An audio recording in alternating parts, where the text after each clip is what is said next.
I'm professional organizer Amanda Leblanc here today to talk to you about organizing your closet.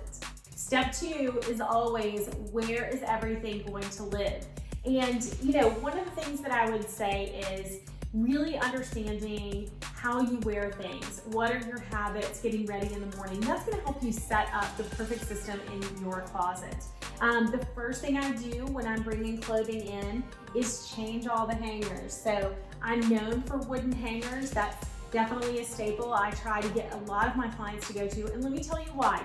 Not just because I think they're pretty, and you know my philosophy, if it's pretty and aesthetic and pleasing to you, you're much more likely to maintain the system. But in addition to that, these hangers are flat wooden hangers, so they're not as thick and bulky as traditional hangers, but they also provide great support to your clothing. I can hang a lot more items on a wooden hanger than I can in others. So a lot of my clients will say, oh, but I love the thin hangers, the felt hangers.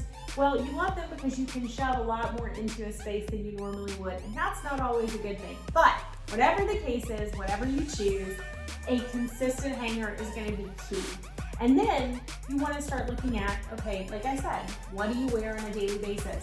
If you work an office job and you wear suits, dresses, work clothes, if you are stay at home and you work out and you wear gym clothes most of the time, whatever it is, you really want to think through that process and have those items most accessible to you. For more tips on how to get organized, visit organizedliving.com.